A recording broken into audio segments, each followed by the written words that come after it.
But what we don't talk about is deciding when to get out of a relationship. And it's just like a personal or romantic relationship, Uguti. When it stops serving you and it starts to disturb your peace, get the F out.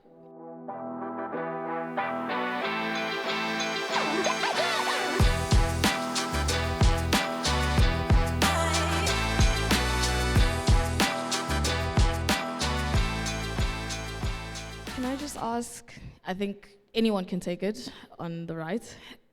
If someone is earning 10,000 Rand per month on average today, and they are aged between 23 and 35, and they don't necessarily have a child, a wife, or a husband, what are the better choices to make as far as risk cover is concerned, considering we have so many things to pay for in our pursuit of more wealth? Because a lot of people think, I'll get to the point, to your point, Zandi would say, I'll get to a point where I start thinking about these things, but if I'm only making 10,000 Rand today, what are the 2 or 3 products I should absolutely invest in? Sure.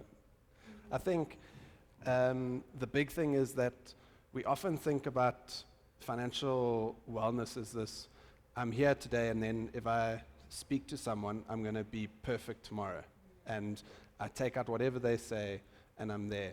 But I think we got to think about it as a lot more of a building block approach. So taking a first step to saying, well, 10,000 Rand, that's my budget today. That might change in future.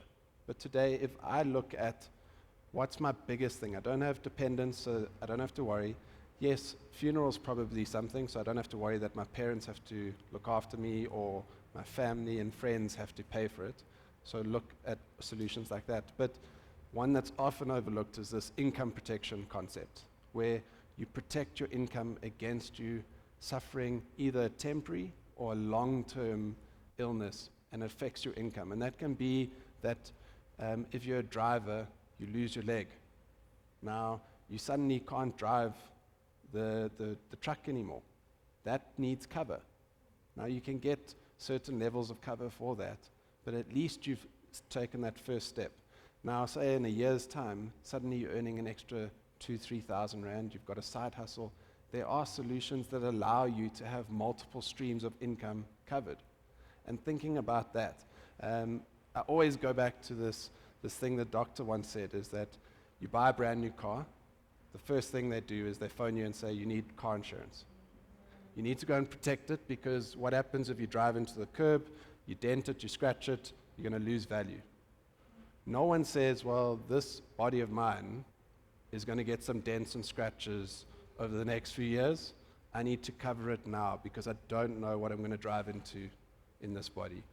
And I don't know if it's a behavioral thing that we can't see ourselves getting older, weaker, less strong, but people at younger ages think they're invincible.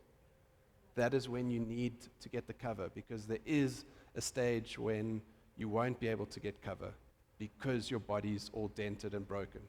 And Tom, to that point, I want to, be naughty and say there are a lot of products out there that don't require underwriting, right? Especially if you're still a young person. It's free to get a quote. And that underwriting, I think, is also free. Do it anyway, because then you kind of get a free health scan.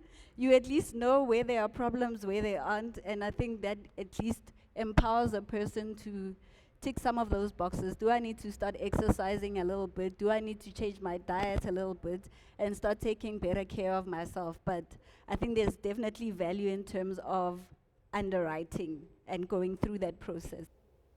And also to add, because usually what people do is they just say, I need a life cover, without doing proper analysis.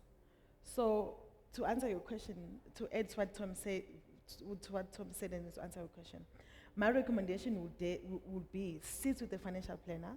They need to do a comprehensive financial needs analysis. Because as we sit here, our needs are different, and our solutions should be different as well. Because it could be that for me, I might need a life cover because I've got financial dependence. It could be that he doesn't have financial dependence. He only needs to secure his income for now. It could be that all other things are done. She just needs to then plan for retirement or plan for a certain goal. So then it's not safe to then say you need a life cover. It's like going to the doctor. You can't just say, doctor, I've got a headache, give me a Panado. If that doctor gives that Panado, I'll take my bag and I'll leave. I would rather want the doctor to firstly examine me and check my body and see what's wrong with my body, Sure. and then do the recommendation. Guys, I know it can be quite overwhelming hearing these terms, hearing about life cover, risk insurance, what. And especially for the microwave generation, popcorn generation, where instant gratification is such a thing, where attention spans are so short, and you want something to satisfy you immediately, it's really important, again, to really immerse yourself in this information. And then do the research and be able to apply these things. Because tomorrow you is going to thank you for the decisions that you made today. It's really, really, really important. I want to take this opportunity to pivot a little bit. And let's speak about industry trends. Let's speak about challenges. Let's speak about opportunities. Tina, I'm going to throw it to you. What trends have you seen, industry trends have you seen or noticed, or if anything at all? And how are you keeping up with these trends and the opportunities that they present? Is this pertaining to finances as well? Speaking to finances, yeah. What are you noticing? What are you seeing? I mean, one of the things that I realize is that, which is positive, I know we like talking about the negative trends that happen in the industry. There's quite a few of them. But I like the fact that there's quite a few more talent managers.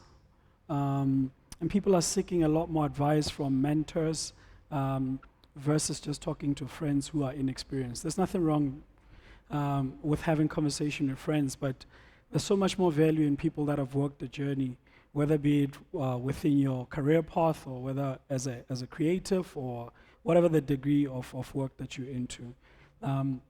I've seen quite a few people that would otherwise, like Wasabi said earlier in their careers, they didn't have managers, and then now started speaking to people that will help and guide them within that. And for me, that's extremely important.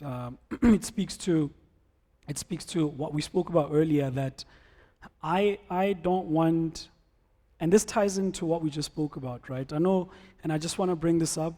These are the parts of these workshops and these conversations that we find as boring as the audience, right? Because you're not telling me how to get in the industry and how to build wealth, But that's actually the essence of it. Everything that we're sharing from experiences, these beautiful stories, if they don't tie up to that, then all of this is just a quick injection that we're going to lose after we leave here. So I hope that we took that in, because that's extremely important. A lot of us are guilty of that. We just want the exciting stories from the celebrity but we don't want the actual knowledge that comes from these panels. And I don't want that to get lost in translation. And the reason I'm saying that is that I don't want, and I spoke about this earlier, the reason why I work the hardest when I'm at my most difficult is I don't want, when that big check comes, to only start fixing myself then. I want the big check to find me in a great enough health for me to enjoy it.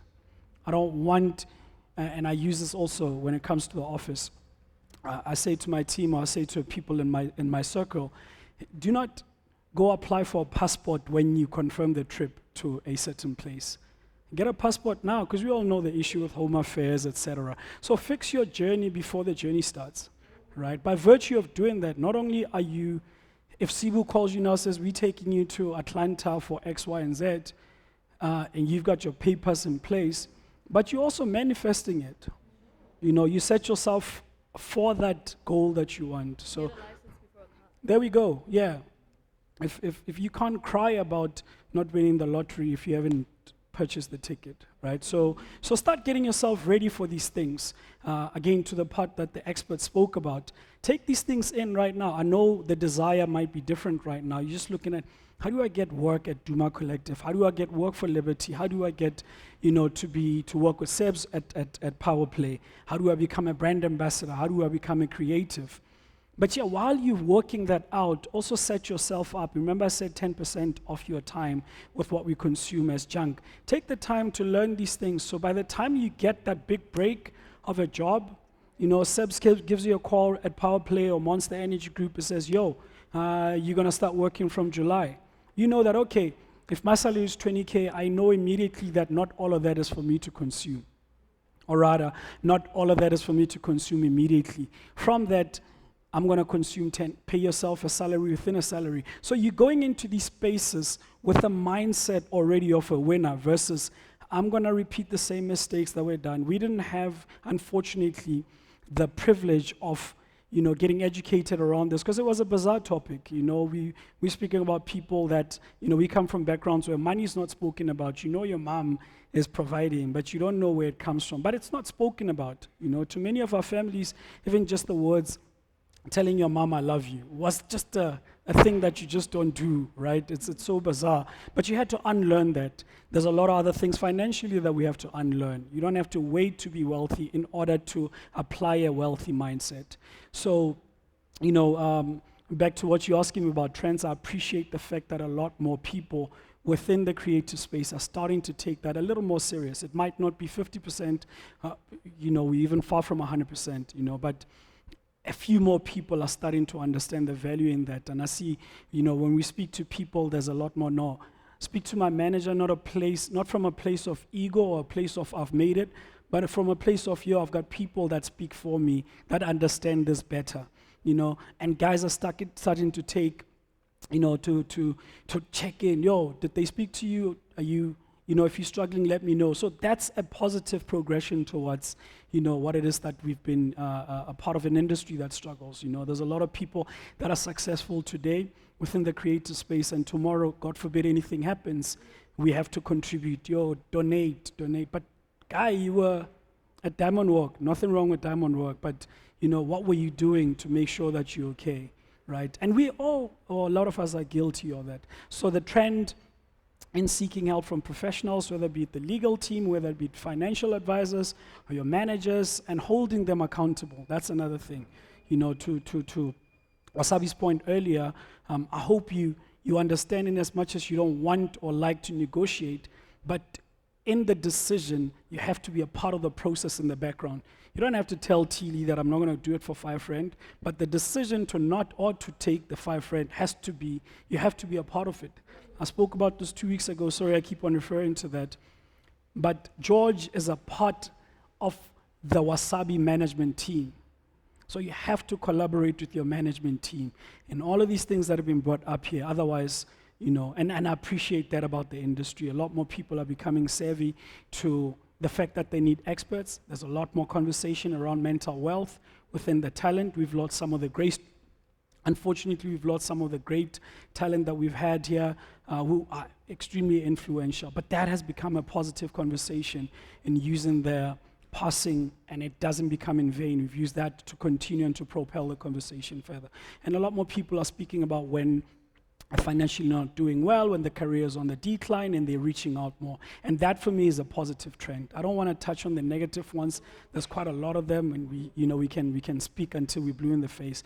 But from a positive trajectory, I like the fact that people are learning and are applying, whatever small degree of that, and yeah, man. And it's also positive that some things are shamed right now. It's positive that, I don't want to dwell too much into, I think you tapped into, we look at your balance statement, or rather your bank statement, you see if you're sending e-wallet to people, and, that there's things like being a blesser being shamed, right? There's a lot of things, young girls being with way older men as being shamed. And I'm speaking particular to my industry, because there's a lot of that happening. So those kind of things being shamed, for me, it's in a positive trajectory. I'm not telling people how to live their lives or how to spend their money, but the fact that there's now a new cool in how you spend your money and how you reach out to your people. People can brag now about, no, I don't mind if somebody brags about, I put Tlee on, yeah, no, that door. I'm the one that, yeah, that's fine. That's the utkuma that I appreciate. But not bragging about, no, I was with such and such, we were drinking, whatever. Like, what does that do, right? So yeah, those are the trends that I truly appreciate. That's what I want to focus on. I don't want to talk about the negative stuff, because we do that every single day. Okay. can I just add just another layer to, you know, what he was saying? I think, and I wouldn't call it a trend, but just in the spaces that I work in, and I work with a lot of young creatives and young people, and that's the powerful work that I'm privileged to do through my brand. I just think young people today don't realize how much access they have. I think I call it generation access, you know. There are so many platforms, and young people just have so many avenues where they can gain information and learn and teach themselves, right? But as a result of that access, there's a lot of gaps in the market that have been created, and I think the power comes in how you use that access to exploit the gap. And I think that's where the golden nugget lies. There's no point in having all this access and not knowing how to utilize it. And I think it goes back to saying, I always say you're as good as your network sometimes. There's no point in having a network, but you don't know how to use it. Absolutely. And I think that speaks to, I guess, the ability to be able to spot an opportunity, right? And knowing what to do with that opportunity. Sibu, I'm going to throw it to you. You are in the business of opportunity, whether creating opportunities, whether, it's okay, Chum. But being in the creative space that you are in, as a heavyweight, as a heavy hitter, you are in the land of opportunity. How do you decide what opportunities to seize? What do you go after, particularly informed from a financial perspective? What informs those decisions for you? Why do you not say yes to everything? I think it was mentioned earlier around, and it was George Wasabi who spoke about it, Uguti. I only have capacity for so much. And I mean, I sit in the privileged position of being the first employee at Duma Collective. So I could say absolutely yes to everything because there are other people who can do it. But I also have to have the presence of mind to say, if I say yes to this, then so-and-so is affected by my decision. That now they've got to work 3 times, 4 times as hard. When do they rest? When do they see their children? When does the balance come in? Because I decided that we're gonna take on this client. That's 1. 2, financially, is it financially viable for us to be able to do this work? Am I able to do this thing without it being at the cost of the company and us digging into our pockets to be able to deliver on the service? 3, sometimes it's not at the price that we've quoted the client, and sometimes it's purely for the experience, as Tlee mentioned earlier when we were talking about what makes a good deal. But also, it could be a vanity client that we are taking for the sake of saying we've got this client so that the next one will consider us for their job because we've managed to bag this client. It could be that it's going to create a different inroad into a different industry. There are clients that we've taken purely for the experience, the paid internship that Tlee spoke about. Oguti, someone is paying us to learn about this new industry that we wouldn't have otherwise been involved in. So where there are so many opportunities, I evaluate that. What is the value exchange? And then lastly, can we actually do the job? Because sometimes people just want to work with us because they like what they see we've done for other people, but we actually might not be the right people for the job that they need. So for us, it's also to be honest to say, as much as this bag looks really great, I don't think I'm gonna be able to do well on this job because it's gonna compromise my reputation. We're not actually gonna be able to do well, and then people are gonna think XYZ of us. So it is that there's a lot of thought that goes into saying yes or no to a job, and it's mainly around the capacity, how it affects the other people, and what the value exchange is. I think just to add on to that, in the individual sense, in influencer marketing, there's so much power to being able to say no. Because I'll make an example out of me. I don't drink alcohol, I don't smoke. So I know in this industry, alcohol brands have budget. So always having to say no to those brands because I know my audience knows that very well about me. Now I'm posting a post with the bottle in my hand. They know immediately that he just took that for the bag. Yeah, they know very well that he doesn't drink, so this is just a collab that he did for the bag. So saying no to those type of things may be tough because they have the biggest budget when it comes to advertising, things like that. But another brand that came to me was these Forex things, trading and stuff like that. I'm like, I've never once tweeted about trading. I've never once posted anything. Now I'm gonna say, hey guys, what's good? Don't mind these sneakers. Let's not talk sneakers now. Let's talk trading. They'll immediately just switch. They'll just switch off. So because they know that that's not wasabi. Wasabi doesn't talk those things. So saying no, it's also keeping your brand genuine, because they know that when he does want to talk about something, let's sit down and listen, because he's actually putting his stamp of approval on that. He's actually speaking about something that he wants you guys to try, rather than taking a check and then you being a billboard. Companies can use billboards anytime they want.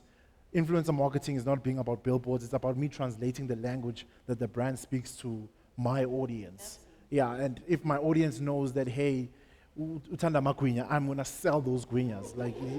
Like those gwinyas, like people will buy them, you know. Rather where, I remember the most painful thing where an alcohol brand approached me. They were like, we want to take you to an all expenses paid trip to a concert and things like that.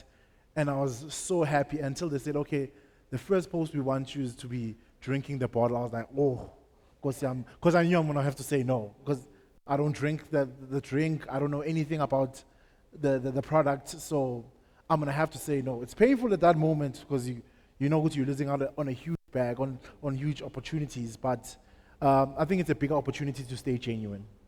Yeah. Oh, absolutely. That speaks to authenticity. Sibo.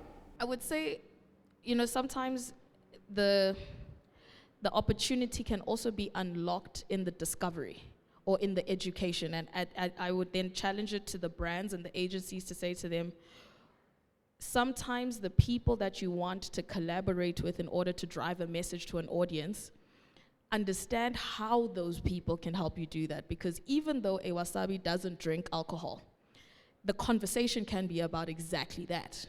To say, I don't drink alcohol for reasons X, Y, Z, but I do have a circle of friends who do.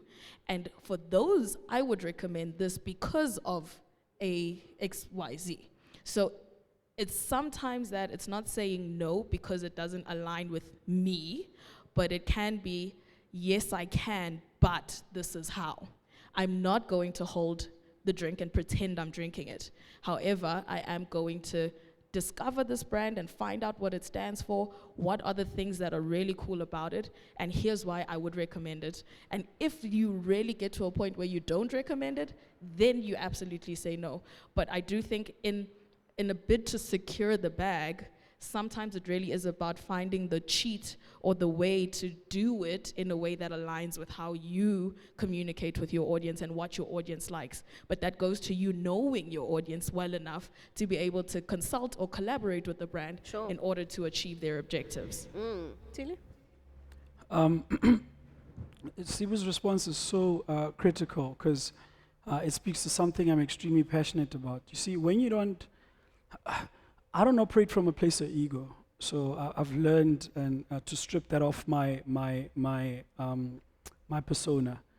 So I'm not afraid of collaborations. I'm not afraid of being outshined in the work that I'm doing. At the end of the day, it's about getting the task done. Sometimes you collaborate with great people. Sometimes you collaborate with pricks, right? So I'm not afraid if I consult Sibu. To your example, let's say your management team, right? When they speak to you, and this is exactly what management is exactly what Sibu is saying. I'm being approached by brand X. I don't consume alcohol. It is part of their responsibility to figure out how is it that you can show up in that space without compromising who and what you are. But sometimes it's not because they figure it out themselves. Like, no, I've got Sibu on the phone. I know she's done a lot of collaborations with brands, and she continues to grow from an agency perspective. Now, I pick up the phone and call Sibu. I don't care if she says, but Tlee's supposed to know this. Whatever, I call her, say, yo, we've got such and such. I'm building towards being a part of this. Does it make sense? Can we sit? Can we have the coffee that we talk about? And can you make me see another angle? And without exploiting the relationship. Sometimes the collaboration goes as far as, look, we secure this from your advisory and you'll continue to be a part of building this. This is what your cut of this is. So instead of me now getting 100%, I'm sacrificing 20%, but I'm at a better position to negotiate the deal. You are now introduced to a new space. You have now introduced a new way that brand X can show up within the operation, and it's still valuable to everyone. And your audience get to learn that, oh, Wasabi is not just the funny guy. He can be part of a financial conversation. You know, to this example, when we approached our incredible host, it is not something that we'd seen her do. It is because we know that she's a host, however, not within the financial space. At least it wouldn't have worked anyways, because brand wouldn't work with anybody that's been affiliated with another financial institution. But when we spoke to her, or rather spoke to her team, we were then able to craft a way in which that she would show up. You know, the talent is there, we know, but we shouldn't be stuck on being one-dimensional. Also, we should be able to draw the line between that and compromising yourself. And that applies to a lot of other things, right? When we're looking for jobs, you come to Power Play, you say, I want to be a brand manager. And they tell you that's not the position that we have right now. We've got a position to be a promoter, to be X, Y, and Z. Okay, I'm going to allow myself to be in the space. It is not exactly what I want, but I'm going to be in the space enough to learn about this and potentially to show you my value within that. And eventually, you will realize my value within what I want, and I wind up in the position that I am. So I think that's also important on a practicality perspective, that in as much as we have to know and set our boundaries of what we want or what we don't want, it's also important to understand that sometimes it's introducing a different dimension to myself. But yeah, it's very tricky. It's not black and white. There's a lot of gray in between. But that's what your management is there for. It shouldn't just be, I know, imagine they want you to no. But yeah, tell me factually why, outside of the fact that that's not what I do. That's not reason enough. Then I'm just a booking agent. I'm not a manager, I'm a booking agent. I'm just accepting bookings and sending invoices. But the part of the management is figuring out why I shouldn't do it. Justify to me why I should or shouldn't do it. Even if you're motivating for me to do it, it shouldn't just be the check. You know, tell me the reasons why I should do it. And that applies, like I said, to us as well. You want to be a part of this brand X and to do a certain position, justify wishing yourself why you should try out other aspects within the industry, or rather the business, in order to get your foot in. So I just wanted to. And also, I've seen a lot of people start out on a positive note when getting into these relationships. And, you know, we do talk about grab opportunities, etc. But what we don't talk about is deciding when to get out of a relationship. And it's just like a personal or romantic relationship, Uguti. When it stops serving you and it starts to disturb your peace, get the F out. Because when you have to compromise the intention behind it, which was initially to do good work, and now you're just doing work, you've got to get out. And that's where the contracts come into play. Uti, when you started the relationship, it was all fun and games. You didn't anticipate, if things go badly, am I going to be able to get out of this? And that's at that point where you need to exercise that clause of the termination. Uti, what is the implication of me getting out of this contract because it no longer serves me? And not in a malicious way to say, okay, I've gotten everything I need to get out of it, I'm out of here, at the cost of the people who put you on, or whatever the story is. But it is to say, I thought that I was going into something that was going to be good for me, and it turns out it is not. It's okay to walk away. Yeah, that's so important, man. And I appreciate that you bring that up, because one of the things that we do, or rather that from a power play perspective with our relationship, before any renewal of our contracts, Seb's always asked the question, is this something that you or he still wants to do? That's always been the opening statement, you know, and from that perspective, we're able to build onto that, you know. And we're able to share that, no, within a year or two, it might not work. Even the brand says, you know, within a year or two, it might not work. We just handed over another campaign within the past month or so. We just handed it over to another talent, because to us, that part of the business does not pertain to us anymore. And to Sibu's point, we didn't say, we're done with them, we don't want because we've got money or because we don't need them. We said, okay, we'll assist the campaign with the handover. right? We'll assist it with the handover. Yes, we're getting lesser than we would ask for, but it's making sure that transition is smooth, because the same brand manager could move to another brand. And even if they never do, even if we never need them again, it is always good to have and make sure that the relationship is intact. So yeah, it's not all about just taking every check that comes to your table. Sometimes it is assisting the people that helped you get it in order to help you step out, you know. Absolutely. yeah. Then I guess it speaks to the challenges that we go through, whether as an entrepreneur or as a young professional. There is no industry that is not without its challenges. Sebs, maybe I'm going to bring it to you. In your professional journey, in your corporate space, is there what do you think is the most valuable lesson you've learned navigating that space that you can maybe share with everyone? The biggest thing that I've learned is that I am my biggest investment. I think we pour so much into these companies and businesses that we work for, you know, and you give so much of yourself. And these businesses, brands, organizations that we work for thrive and are alive because of the people that work in it. And I've had to learn my value and what it is that I bring to the table of that organization, but also the value that I bring to the teams that I lead and manage. And so for me, when I say I'm my biggest investment, I never stop learning. I don't think I'm too smart or too good or too experienced to learn. I always open up myself to put myself in uncomfortable situations. I've never spoken, well, this is my second panel, and when Tlee asked me, I was like, do I have knowledge to impart? But I put myself in spaces that are uncomfortable for me to open myself up to new things, to learn new things. And over and above learning from experiences, I take a long-term view of what's happening in my environment and where are my gaps. What do I still need to learn? Do I need to go back to school? What does that mean?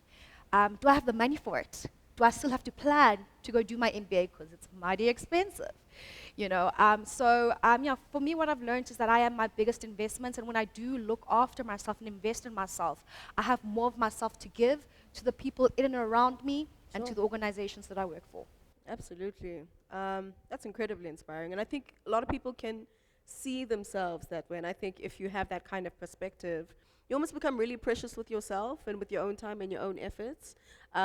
And you want to protect that and to nurture it as much as possible. And I hope we inspire and really empower that in you guys to really, again, I think for us at the beginning of the session and what we were committing to do, and if you allowed yourself and gave yourself the opportunity to really leave this room better than how you came in. I don't know how much you've allowed yourself to absorb. I don't know how much of a sponge you were. I'm sitting here soaking so much in. I know what I know, but I definitely did not know enough, and I've gathered so much from everyone who's been here. So thank you so much for everything that you guys have shared.